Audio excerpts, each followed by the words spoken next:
Okay, good. Thanks for coming to this tough, maybe quite challenging session, the revolution in military affairs. I'm Choi-Gang, Vice President of Asan, so it's my great pleasure to chair this session.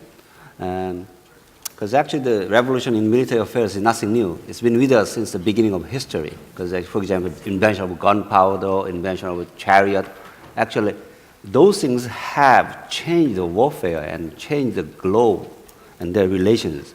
But nowadays we are looking at totally different revolution in military affairs. Of course, information technology is the driving force behind this military revolution. And then how it affects power configuration about the great powers is going to be a very thorny issue to be discussed. I know there is no definite answer, but actually based upon my study, still U.S. is predominant in almost every dimension. When I compare this or high-tech weapons, still U.S. is number one. But the other countries are catching up very fast. But there, for example, this morning, Joshua mentioned about network issue. Actually, network-centric warfare is one of the things we observe over the past years, how you combine your military assets in a more effective way through using the information technology. It's a new era. So who is going to be the number one in this military affairs? And then what kinds of military technology will affect this future warfare and the power balance among the great powers? For that, I think we have three great panelists. On my immediate left, Dr. Bruce Bennett. He doesn't need any introduction. He's been here for more than 100 times, I think, doing all this stuff on chemical, biological, all military stuff. And also he's very well-known specialist in security affairs at Rand Corporation. Thanks for joining us. Thank you. On his left, we have Senior Colonel Xu Weidi. So he's a research fellow at Institute of Strategic Studies at National Defense University, People's Liberation Army, PLA, in China. Thanks for joining us. Last but not least, thanks for joining the Civilian Refinery General Yamaguchi. So he used to teach at National Defense Academy, but now he's 100% pure civilian. So that means he can speak whatever he wants to speak. So welcome to this circle. So let me pose two questions. So what are the most important technology you can think of at present, and how that technology will affect the power balance and warfare in coming age? Bruce? Okay. And I'm going to start out and set a little bit of a background. For those of you who are not familiar, back in November of last year, then Secretary of Defense Hagel put out a Defense Innovation Initiative memo. This was to start actually responding to concerns. And as background, he says, history is instructive. The U.S. changed the security landscape in the 1970s and 1980s. With network precision strike, stealth, and surveillance for conventional forces. So many important changes that occurred. To directly respond to your question, though, and from my perspective, I think one of the most important technologies now is an old technology, weapons of mass destruction. Because I think we have yet to develop the counters to them. That can keep a country safe from those threats. And those threats are sufficiently powerful that they could make a huge difference. You know, you think of the report that came out 2 months ago from Joel Witt and Dr. Albright that said in 2020 North Korea will have 20 to 100 nuclear weapons. I don't care what your perspective is, 20 to 100 nuclear weapons is a whole lot more than one or two. And it likely means that this is not something they hold until the very end of the conflict when they're about to go down. This is something they could well use early in a conflict. So until and unless we are prepared to deal with that threat, I think it's very important for us to address that and handle it. Some of the work that has been going on in trying to deal with it suggests what I would argue is a second technology, perhaps not the second most important, but significantly important, which I would call the non-lethal area effects technology. If I want to go in and seize a facility producing nuclear weapons, I don't want to go in guns blazing. It's not a great idea to shoot up centrifuges or other aspects of WMD. Maybe if it's biological, to go shoot up vials with biological agents doesn't make any sense. And so if we are to deal with the WMD side, we are going to need technologies that have non-lethal applications and do so with an area effect. I was working with one of our Army groups doing an exercise where they went into a not yet complete nuclear plant to see what was involved in trying to gain control of it. It took them 3 hours to get to the critical part of the plant because they were going room to room and searching and trying to find individual defenders. You can't wait that long. They could blow up the plant by that point. So this is an area where, these are two areas where I would argue, certainly on the weapons of mass destruction, nothing new. But on the other hand, it is new in the sense of the proliferation that's occurring. And the proliferation threat, if some adversary actually uses it to its advantage and convinces other countries that maybe this is a way to go. Thanks for reminding us. Still, we are overshadowed by the WMD issue. Despite all the past 5 decades, despite all our efforts to eliminate the nuclear weapons. And also, thanks for mentioning about the non-lethal the application. I think there's a new, but nothing really new, but actually we have to think about how this will affect the warfare in coming days. Senior Colonel Xu, so what is the Chinese take on this revolution in military affairs? What would be the Chinese version of a revolution in military affairs? Well, please allow me to trace a little bit back to about the history. I think RMA is a historical concept. In different time, the leading technology is different and the weapon system is different. For example, during World War I, Maxim machine gun, at that time it's WMD. But to World War II, nobody talked about that. And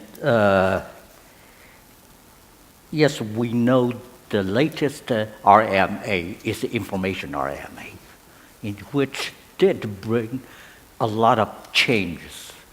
I think one change, that's my personal observation, I'm not quite sure if it's right. So traditionally, the critical stage for war is in strike and defense. But now with the information technology developed, the critical stage move forward, say use the avoid loop. It's a two situation awareness. So because if you are founded, you are pinpoint, you got that. And but another point I would say, for developing countries, you have to select your own way to build your national defense. Anyway, there must be one leading power. And we found since 1500 years later, all the Western countries leading the power. But now with the information technology developed, and more developing countries try to catch up. But anyway, you cannot say get equal to the leading powers in every aspect. So you have to select a path which is suitable to yourself. So we see all the countries have their own choice. What I would say, the last point is, although RMA or information revolution and would bring a big change in warfare and weapon system, it's still under the strong influence of politics, which I would say, if a system, a political sickness cannot be cured by military prescription. So if we just focused on RMA's cutting edge and we missed the political side, maybe we lead ourselves to a trap. That's my point. Thank you. Thank you for raising especially the last point, the political side. We have taken into account the political side. But on the other, maybe because if you have more assets, options in your hand, maybe you have a temptation to use those assets in your own way. For example, cyberspace, because actually cyberspace, you cannot trace, you cannot respond immediately unless you have a kind of structure, asset, but still in the development. So maybe the other party can use that kind of the character of cyberspace. But I like to come back to the point later. But now I like to hear from General Yamaguchi. Actually, now it's Professor Yamaguchi. So he used to be the head of research and development, the self-defense forces of Japan. So I think he's... My last assignment in uniform was to make a testbed experiment of a digitized force for ground self-defense force. It was quite interesting, and we found so many aspects of information and communication technology made us possible to do more things. And in simplistic term, we will be able to do better observation, orientation, decision-making, action loop. We have, because of the good sensors, we can gather better information and wider range. And based on them, we can orient our decision-making to the right spot. And then quick decision-making, and also communication technology made weapons very, very accurate.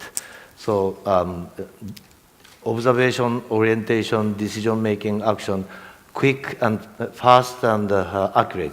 That is one, and that is good news. But when I did the experiment, we found a number of problems because people's desire is infinite. So commanders tend to wait for more and more information without knowing what decision he has to make. So that is the basic of leadership. So I had to go back to the basics in teaching leadership, and also because of the too much information, focus. Sometimes decision makers, including commanders and staff officers, tend to lose focus. So just watching 3-4 TVs without thinking anything, and analog force take the advantage of that sort of absence of mind. So I found it was really interesting, but more important thing for possible problem for us is I found is a digital gap. We have gap between advanced C4ISR capability and less advanced analog force. That happens usually happens between U.S. and U.S. allies, and we have hard time to catch up with the U.S. allies. But we don't have to catch up with the United States from behind. We can leap one step ahead. And even in the United States, it is hard to replace all the command and control system at once. So even within the U.S. Army, there are 3-4 generations of systems, between which U.S. Army has been trying to link by sometimes they call digital bridge. And my case was there was a digital unit dealing with disaster relief operation, and next to that regiment there is a totally analog regiment.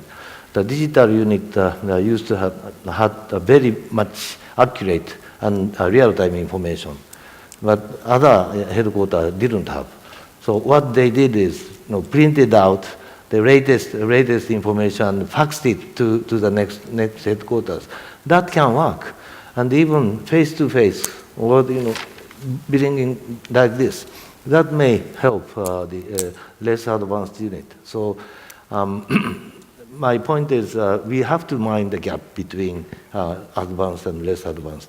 And there are a number of other problems to deal with. For instance, maybe we will get back to data, but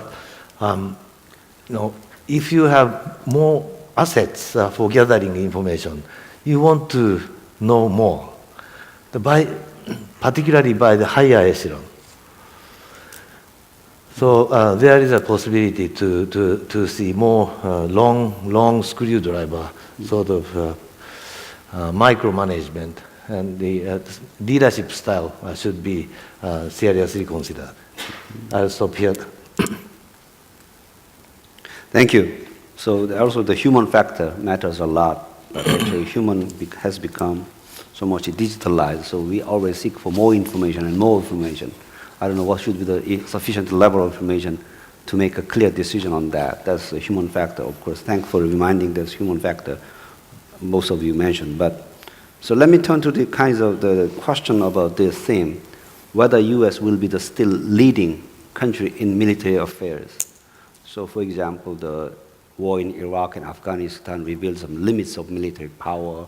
So if they have actually revisited, for example, stabilization operation and also the old-fashioned one. Maybe they are faced with new types of threat, new types of war, like a hybrid war, so mixed with the low-tech and high-tech. So how we are going to respond to that. So those are some things I'd like to have your opinion. So whether U.S. will be still the champion of these affairs, or the China can catch up in all dimensions, or what will be the Japanese position on that? What kind of technology Japan wants to have to be more responsible or taking more responsibility in military affairs. So Bruce? I think we have to recognize that there are many, many dimensions of military capability. For the typical country, often they can work on 2 or 3 or 4 dimensions and achieve some degree of ability to offset the superpower. Superpower has to work on everything and has to be constantly adapting because there are going to be new challenges coming along. As you said, this is part of the nature of military competition. So for the United States, the intention, and go back to the innovation panel, Secretary Hagel then, when he sent out the neighbors, said, we are entering an era where American dominance in key warfighting domains is eroding, and we must find new and creative ways to sustain and in some areas expand our advantages, even as we deal with more limited resources. Well, the U.S. has more limited resources. That's a matter of fact. It's something imposed in the political system.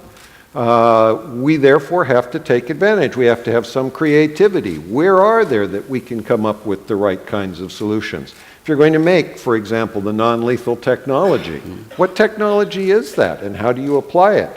At the same time, there is the importance of the human factor that you mentioned.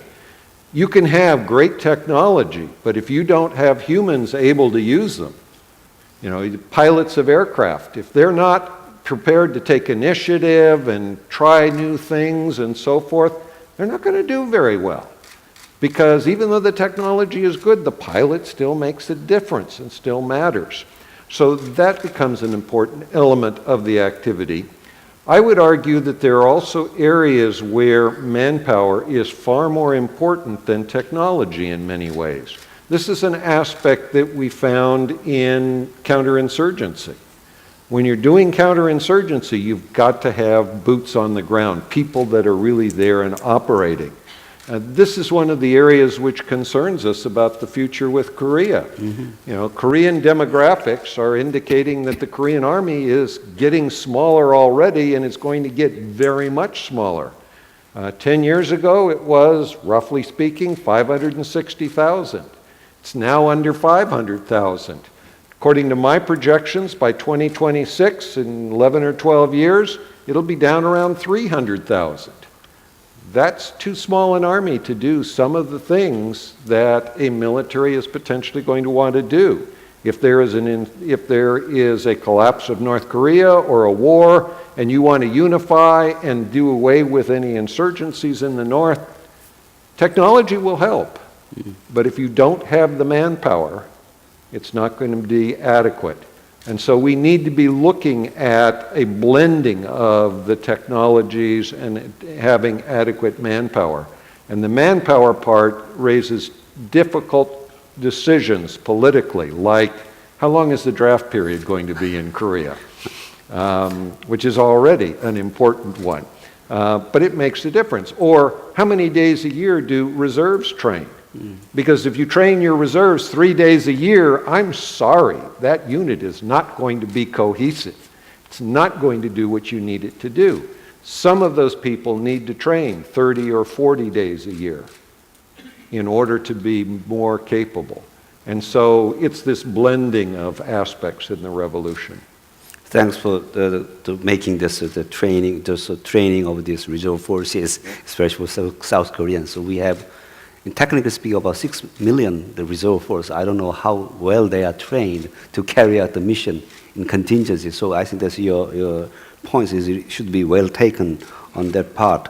About this service period is going to be critical. I think we have 20 months nowadays for service, for mandate service, but I don't know whether 20 months is enough or not. We have to actually investigate the period. So we have to think about how we are going to blend the technology and manpower. From that regard, I think the U.S. has a very good lesson, because actually it seems to me that unlike any other country in the world, U.S. has a tremendous experience in carrying out these missions, starting Korean War and all the way up to the Iraqi War. So U.S. is the only one country who has carried out all these kind of different missions at the same time. If you look at that aspect, I can say U.S. is still the leading country in warfare. Is that acceptable? In many ways, but again, you have different dimensions. The U.S. didn't do what Russia did in Crimea or in eastern Ukraine. They came up with some forms of innovation, not so much technology-based, but operationally concept-based, that unfortunately for us have been relatively effective. And so this aspect of innovation is not purely about the technology of weapons or so forth. It's many other dimensions. Senior Colonel? I agree with what Bruce said. Number one, USA is a leading. I would say, although I'm a military guy, I think in the future 2 decades, maybe U.S. military is still the leading military in the world, and the others just follow. But the follow must be, as I said, to find a way suitable to oneself, not just simply copy. And the second point I would like to say is, as a military, especially for big country, you got to have a full spectrum of capabilities to high-level conflict and to low-level, even to non-fighting conflict. Low level. Yeah. So you cannot say, I just focus on this part of the spectrum and don't forget that one. Maybe something happened and your top leader said, oh, you guys do this. No, sir, I don't have that capability. You can't say that. So you have to take a balance. And so that's why PLA, we put forward a concept we call core capabilities, which I think core capabilities should be, say, as a base capability. Based on that capability, you can do this, you can do that, but it's not quite simple. So I think, as Bruce mentioned, the manpower is very important. That reminds me something. Once in an international conference, they asked me, say, you should do this, you should do that. I said, no, I have a problem. There's a problem? I said, we don't have the manpower. So you, China, you got that 1.3 billion people. You said you don't have people. The problem is the capable people, well-trained people. So, and yes, Bruce, you may say manpower is important because you have that high-level manpower. You have already resolved a lot of technology problems. And for others, maybe we have to pay high attention and invest big money on that area. So different countries have different issues. Okay, so each country has its own version of this RMA and own priorities. But actually, can you be more specific about the core capability you said? Core capability, I would say, for example, situation awareness, for example, command and control, for example, power projection and truth projection, and the logistics, something like that. That's my personal understanding. I think the capability you mentioned is like exactly every country wants to have. C4ISR, power projection capability, logistics. That means you want to actually some kinds of expeditionary forces, not just fighting along your border, not only your territory, but projecting your power over the beyond some line. Don't misunderstand me. Say No, just try to we push say you a little bit further. projection. Yeah. Say, if something in Tibet happened, for example, in Nepal, there's an earthquake. Now we have our troops sent to there, and in Tibet we have also some counties that suffer. But that's a lift capability, not power pushing capability. So, Or you may say troop projection capability. true projection capability. Yeah. Okay. Okay, maybe that's a Okay. understanding. General. As to the question, who is leading? It's a really good question.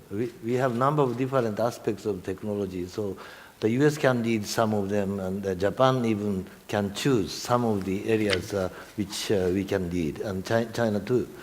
And important thing for information area is, as I said before, we do not have to follow from the behind. We can lead this generation. A good example is in 1990s, I found more mobile phones in Beijing than Tokyo. In case of Japan, we invested much money to make home phones. Every home used to have home phones. But China's case, it leaped to the cellular phone. So early 1990s, I found more cellular phones in Beijing than Tokyo. So that sort of competition can improve our lives. So that is one point. And second point is, of course, human factor work. And in that sense, China is a hope. And the US is too, younger generation. And India is a younger labor. But still, Korea and Japan, because of our characteristics, we can do better job than others.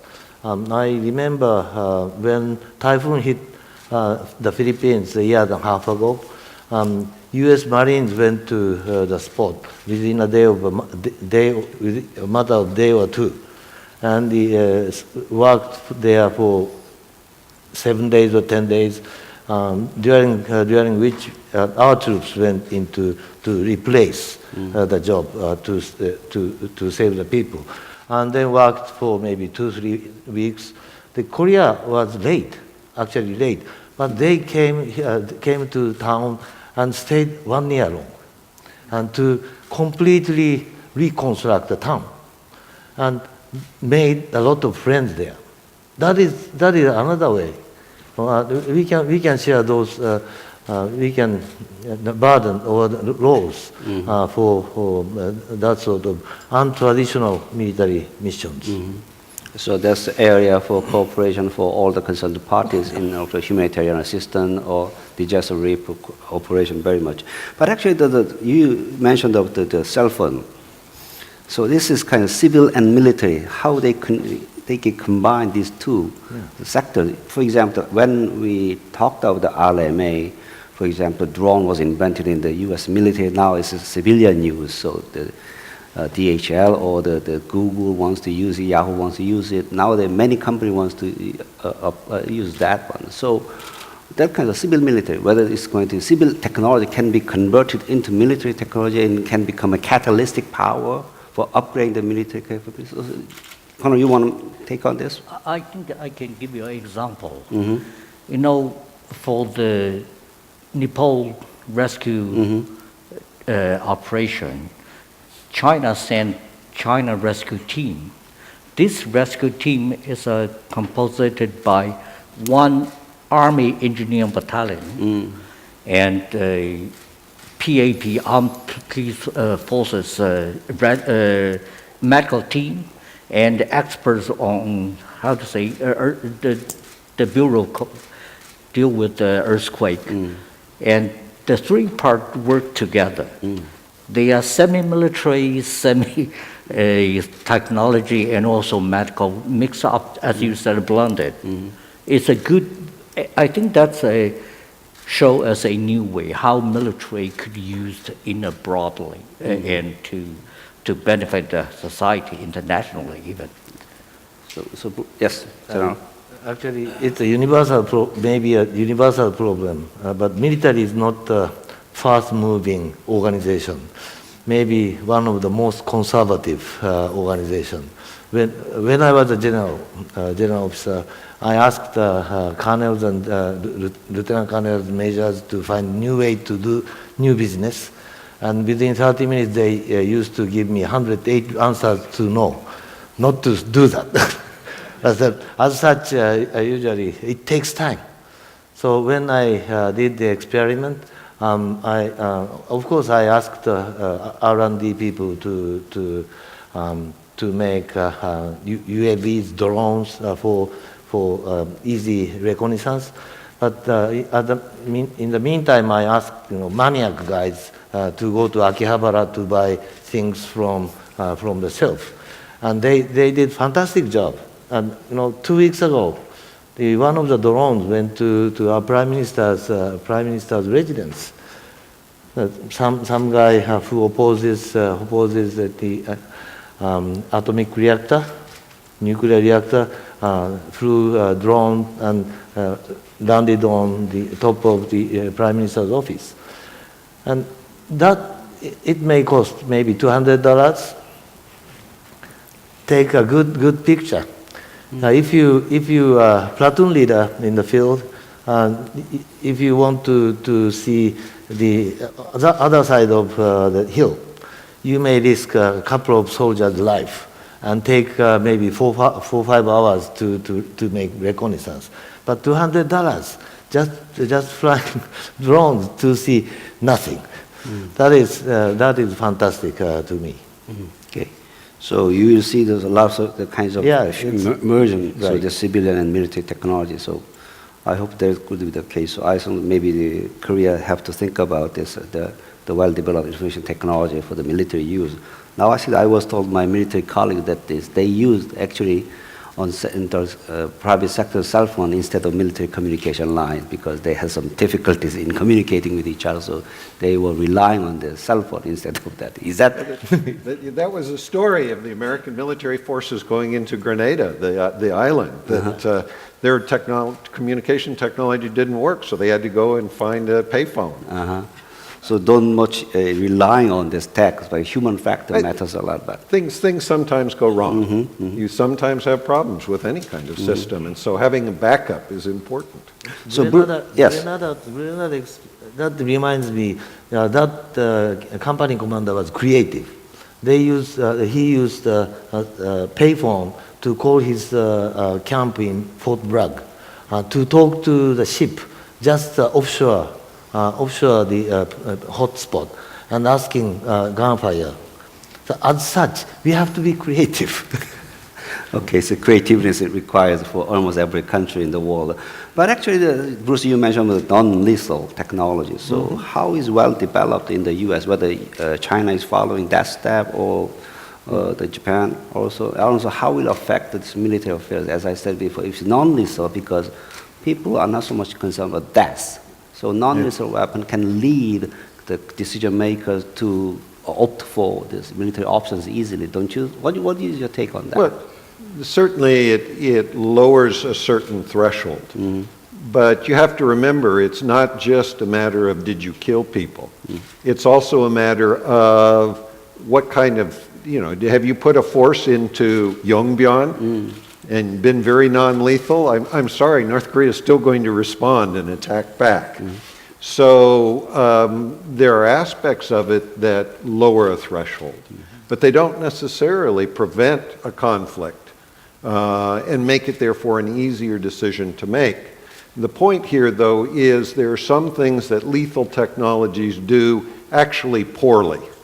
If you're going into an area where you're trying to sort out insurgents from civilians, where you're trying to get into chemical weapons or biological weapons, where you're trying to seize scientists out of a particular facility, much better if you can simply paralyze them all so that you don't take the big firefight and then transition to a sorting things out afterwards in a much more controlled manner. But then that also has the requirement of how capable am I of debriefing those folks?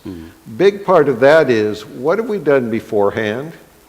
If we really envision that someday some of these things are going to happen with regard to North Korea, for example, what are we doing to convince the WMD scientists in North Korea that there's life after unification instead of prison after unification? If you don't set the stage for when you move forward, some of the things that you wind up doing are going to be much more lethal. I'm going to have to shoot some people instead of being able to say, hey, you know, I surrender. I'm happy to tell you what's going on. We need to be thinking about the totality of a situation and trying to understand that in cases there are much easier ways to get and more reliable ways to get the information we want if we're prepared to make certain compromises or preparations that are required. Oh, yeah. Colonel, so what is your take on this leading technology? I would say see more space, more I'm sorry. I would say I see more usage for non-lethal capability in anti-terror operations. Because say like anti-hijaction, you got hostage there, and use those kind of weapons if you can control the situation, and you got even the criminal alive, the terrorists alive, that would be much better. But may I ask a question? Oh, sure. You talked about non-lethal weapon use in Yongbyon. So I wonder, in what kind of situation you will send your troops there?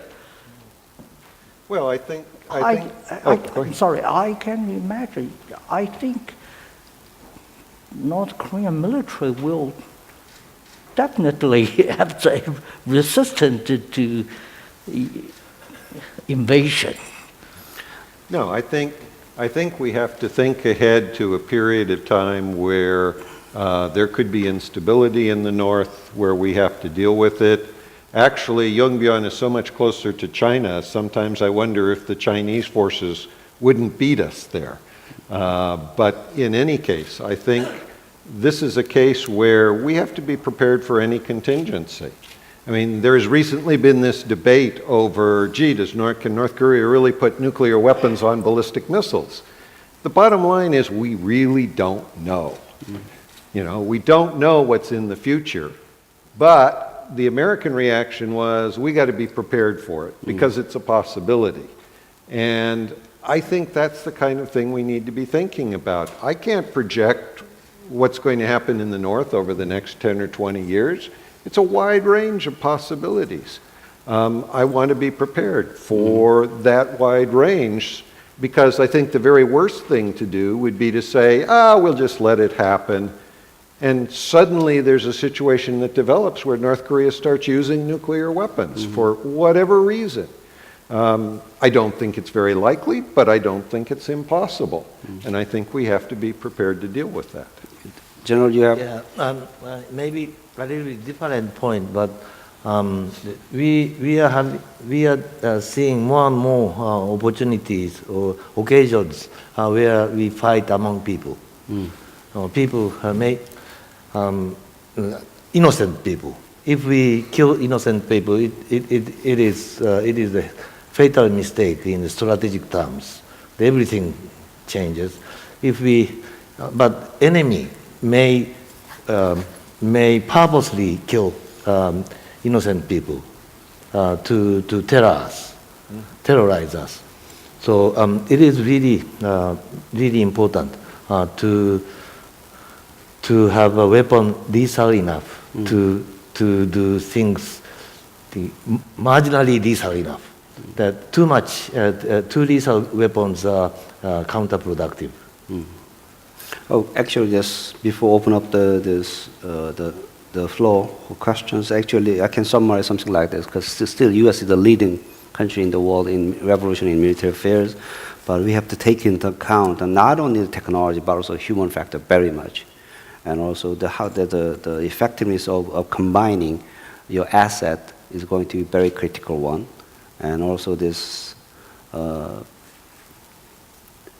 development non-lethal weapon. Just one point to add is, enemy can use, non-state actor can use cyber or IT-based revolution in military affairs.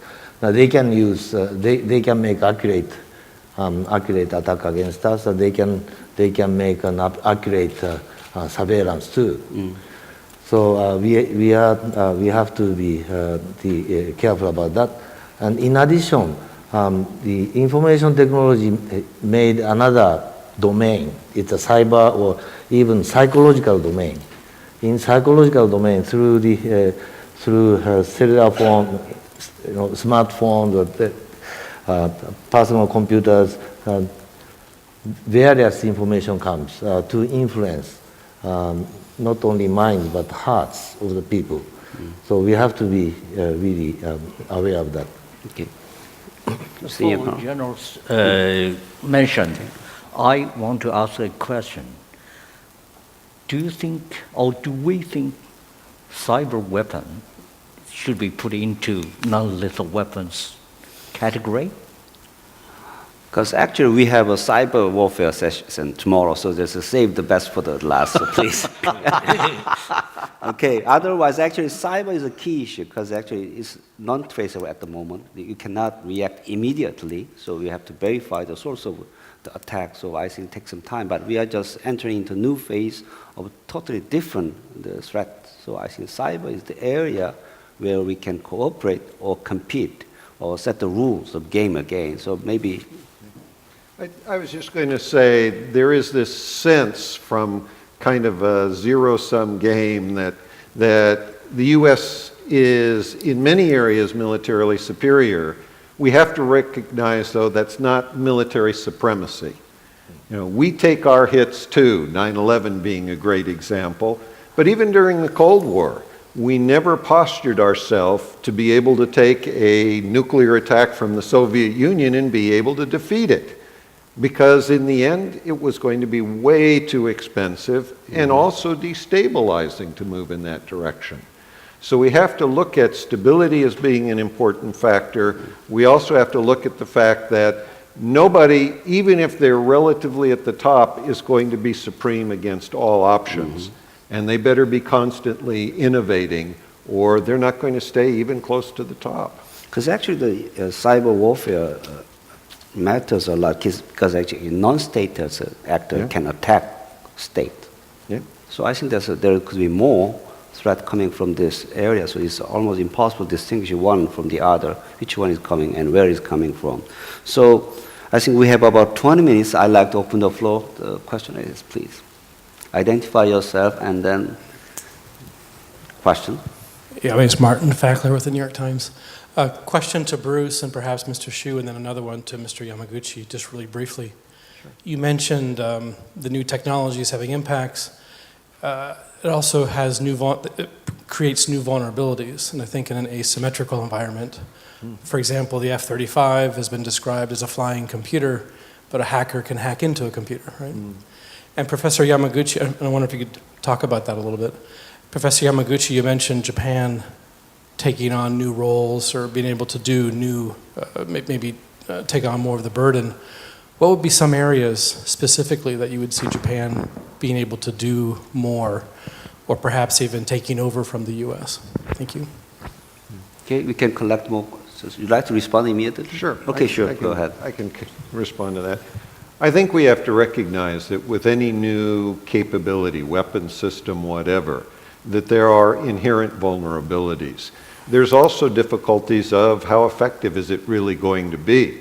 If I build an anti-satellite system and I assume it's going to work and it doesn't, and I haven't done anything else to give me a backup in that kind of area, I could get myself into a situation where I need it, it doesn't work, and then I'm in trouble. So either that or the vulnerability that comes with it where it can be hacked, those are important concerns. So what do you do with that kind of technology? An F-35, how do you determine that nobody has ever hacked into the software of that system? Well, that is a monumental task. Hopefully we never have to determine that, but it is a risk, it is a worry. I mean, we criticize companies like Sony because, well, they were vulnerable.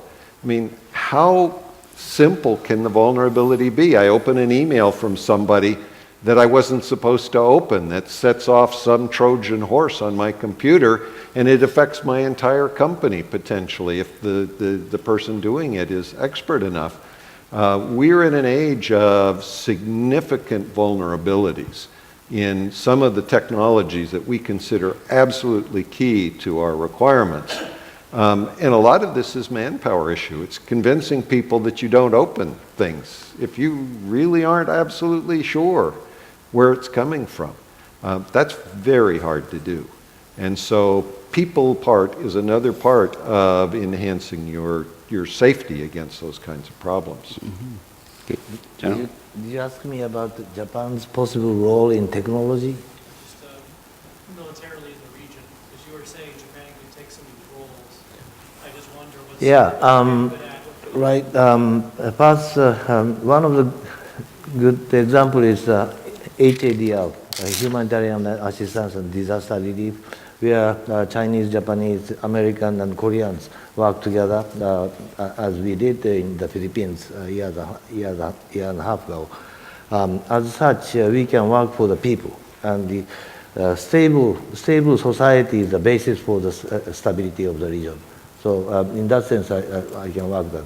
In addition, Japan's technology may help others in terms of better environment, ecology. Japan has been working really hard to clear the environment for the 30 years. When I was young, nobody used to take, eat seafood taken in Tokyo Bay because so dirty. But nowadays, Tokyo Bay is a good place to take the best fish. It took Japanese for maybe 30 years, and they required a lot of technologies and a lot of efforts. So we can work to help others in that sense too. So, Wady, you like to? Yeah, I think you put forward a very good question. We say every coin got two sides. I remember once I had contact with the American colonel. He mentioned a big word, say, I have big stone in my hand, but my window glass is larger than everyone, the rest of the world. That reminds me, during the nuclear age, let's say both US and Soviet, at that time, basically that's stone. So each one got a stone in hand ready to throw out. But with the space technology developed, so every country uses space technology. So that comes a window problem, window glass. Now with the information technology, cyber is broadly used. It's not just a window glass and stone, even a geek can have a stone. Non-state actor can have a stone. So I would say those technology development, the RMA, will force big countries to cooperate together, no matter you like it or not. Because without cooperation, the world will be totally disaster. I'm glad to hear that we need to cooperate, especially this cyber issue, and very much, because this is a big challenge, a big headache for everybody in this. Okay? Yes? Yes, my name is Michael Raska. I'm from S. Rajaratnam School of International Studies in Singapore. I'm interested in sort of the ideas of diffusion of military technologies and ideas. You mentioned the process is very hierarchical. The great powers innovate, and small and medium powers adapt, modify, maybe emulate. But do you think the process of diffusion can be shaped in a reverse mode? Can small states, for example, like Israel, is a leading military innovator, how can it shape sort of the great power?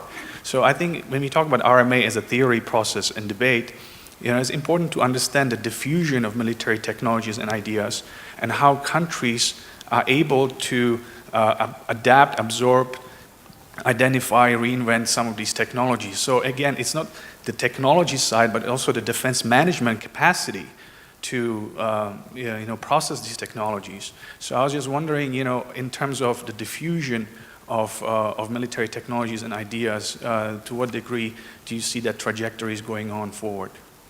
Thank you. Okay, you'd like to respond on that? Okay, Sure. Bruce? We have to recognize that even though the U.S. has this huge research and development budget, we can't work everything. And there are some areas where other countries have real advantages in things that they have worked, especially in particular areas. I think of, 20 years ago when we were seeing Israeli drones, and the U.S. was saying, gee, those are interesting, maybe we ought to look into that a little bit more. The U.S. doesn't lead in every single area that gets developed, and sometimes there is a bringing up to the big power from other powers. I think there are technologies that Korea has worked. I think there are technologies that Japan has worked. I mean, look at the Japanese work on missile defense that has really contributed to what the U.S. was trying to do. That has been a very fruitful work together in terms of improving in that area. So it's not always top-down in terms of the way technology diffuses. You can find your advantage, okay? Sven Yershevsky, I'm from Canada. There's the attitude, which I find discouraging, that technology is the answer to all problems. In point of fact, technology can create vulnerabilities, as we've all recognized. I'm thinking here of IEDs. Low tech, in terms of adversaries, is often the answer to high tech. If you want to disappear, get off the internet. You can't be found. And that reveals a vulnerability in terms of how we look at establishing our security. We're reliant now on SIGINT. HUMINT is gone because it's expensive. Yet SIGINT as a source of intelligence is remarkably unreliable because it lacks context.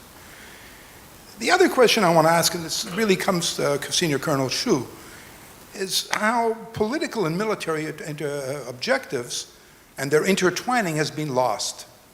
We look at the war on terrorism entirely through a military optic.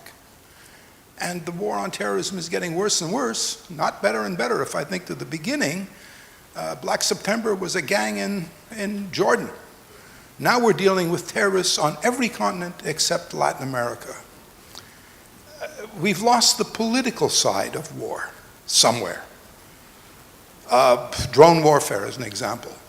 Is drone warfare, it's very effective at killing people, but does it make the political objective of the wars that we're fighting easier or harder to achieve? These things need very serious consideration as we move forward in terms of technology and how it's deployed, and in terms of politics as the reasons why we conduct the war. Mr. Bennett, your assertion about North Korea and persuading North Korean scientists, how can you persuade them unless you know what they believe? You know, it's that simple. And if you don't know what they believe, you can't even engage them effectively politically. Okay. I think we can collect more questions and come back to you, okay? Gentlemen, so you have a question? Yeah.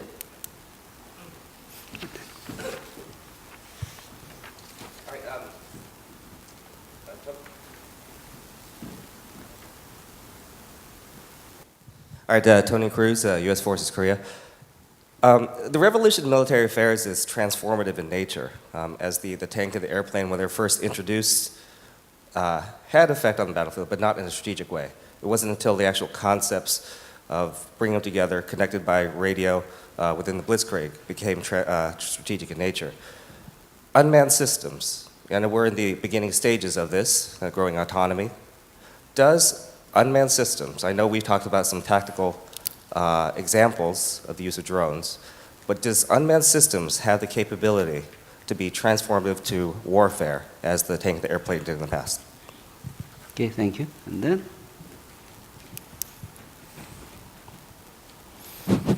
Efraim Inbar from the Begin Sadat Center in Israel. First of all, I would like to point out that the panel did a good job in saying that technology is not an independent variable, but an intervening variable, and taking into consideration other factors in warfare. Second, I would like to ask about, how really non-lethal technologies are useful, because intrinsically they undermine deterrence. If you are not afraid to be killed, then the exercise is very problematic. I would like also to add, to try to elaborate a bit on the challenge of low tech. To give you an example, from what Israel's experiences in our bad neighborhood.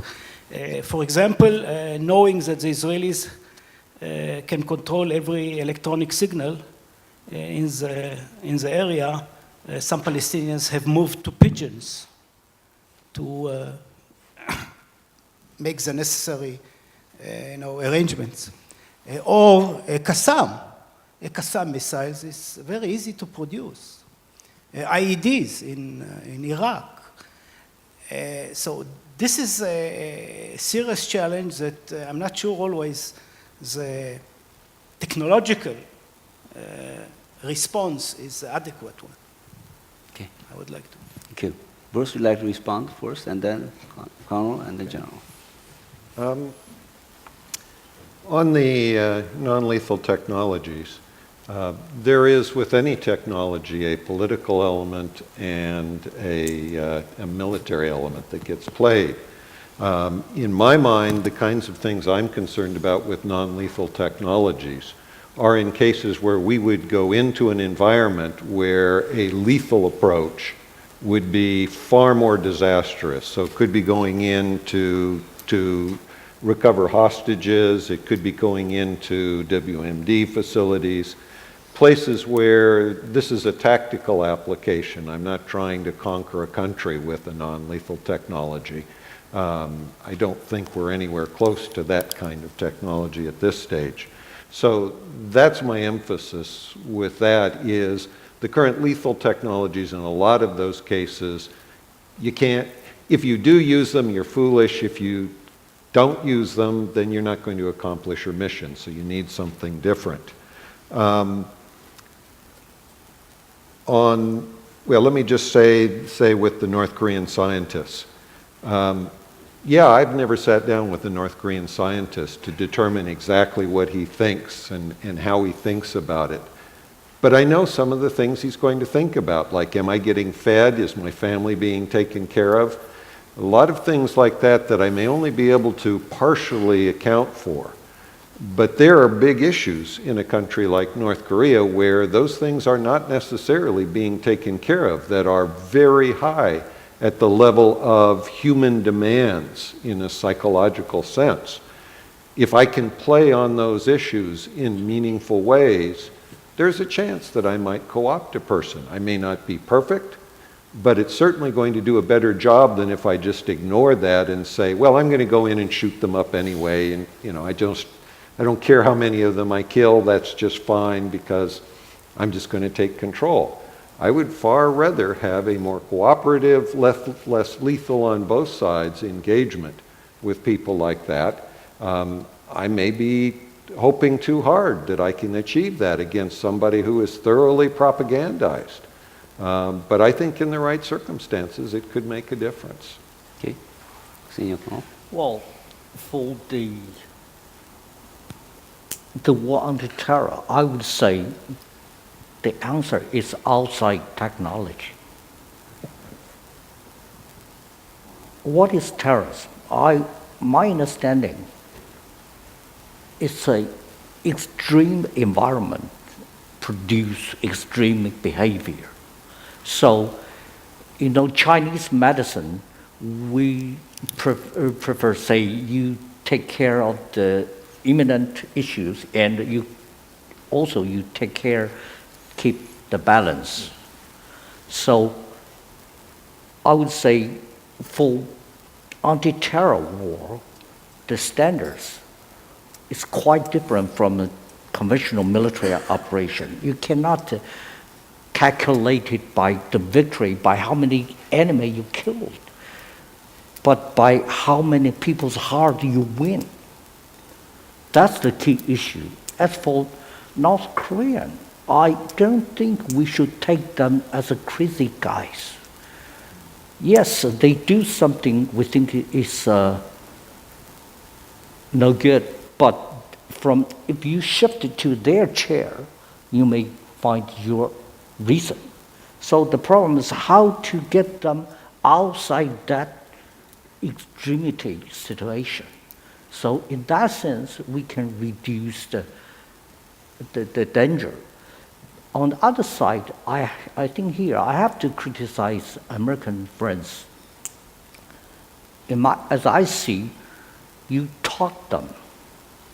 So actually, we have a session on North Korea, but because we don't have much time, we can shorten your comments, okay? Yes, the attack of the bank, cyber attack of those all they learn from English documents. Okay, thank you.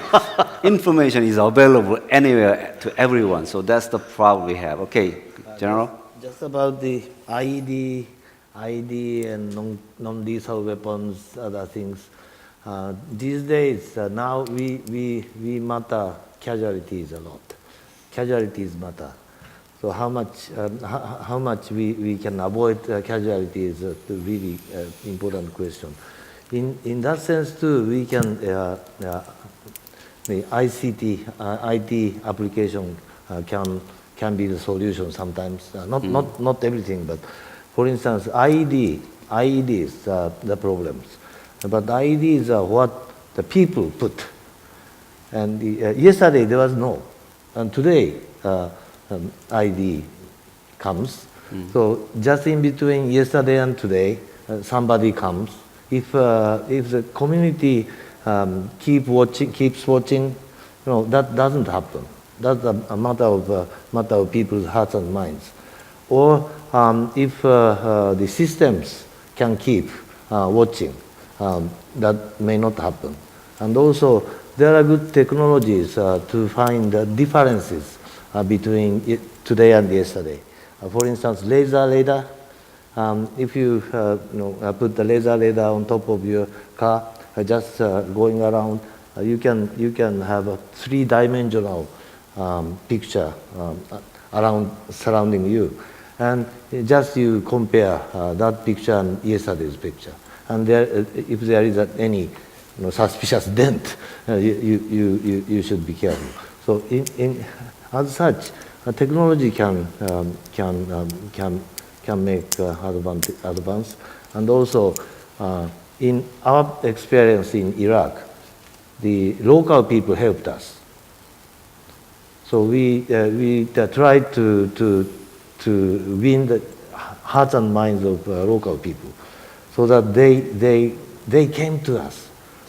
Something will happen in the next couple of days. Somebody is here. Somebody suspicious is here. So that is another side of information age through the people's hearts and minds. We have just time for one question. So Jamal, is that right? You. Thank you very much. Actually, I come from a country that about 15 years ago, the hope was that U.S. has a superiority, in military, the most advanced technology and well-trained or experienced in war. So when they came to Afghanistan, that people thought that there won't be any more conflict or war, and because of U.S. supremacy in military. But after 15 years, we still see there is conflict, and it seems that the military just cannot win the war. Do you think why we just focus on military if it cannot be war? I don't know. What's your opinion about this one, Mr. Shafari? If you can, can your view? Who would like to respond? General? Would you like to? Bruce? Okay. I guess I need to respond since it is America. I think we have to recognize that in any case of insurgency, even terrorism and so forth, there is a heavy political context. The U.S. military cannot go in and fix the political aspects. If the political leadership is not responsive, and I think that was a big part of our experience in both Iraq and Afghanistan, that we did not get the support, from what I know, and I'm not an expert in this area, but what I am told is we did not get the support that we were hoping for from the political leaderships in the country. If that doesn't happen, if they're not prepared to win the hearts and minds of their own people, if graft and corruption become a problem, then it's very difficult to gain control of a population. The military isn't going to be able to do it itself. This is part of the reason why I think the current administration has strayed away from wanting to be involved militarily, because the military is not an end solution in many cases. You need a much more multidimensional solution. Mm-hmm. And it's very difficult and hard and risky because you may not be able to create the conditions that you want to gain the solution you want. But I think it is clearly the case, militaries can destroy things. They do that very well. Militaries are not designed necessarily to create things, to create peace, unless you can do that by getting rid of a serious threat that's a problem. But in most cases, there's not a situation where the military can simply come in and destroy a few things and now there's peace. There's got to be the underlying political support that creates the conditions for peace. And that is a big quandary the United States is facing, having had our experiences in Iraq and Afghanistan and not accomplishing what we had very much hoped to do going in. Bruce, you summarized the session so well. Really, actually, it seems to me that technology matters a lot nowadays, actually, but it's also the double-edged problem. But yeah, that's of course question. Still, U.S. is a leading country in military affairs. Third, we have to take into account the human factor. That's actually the political decision must be. And also the cyberspace is the area of cooperation, not the conflict, the competition. So we have to find the ways to improve our cooperation in the cyberspace. And also we have to also be very careful about this non-state actor role, because they can have an easy access to all these technologies and information, so they can damage society as well as the country. So join me thanking all three panelists for their excellent presentation.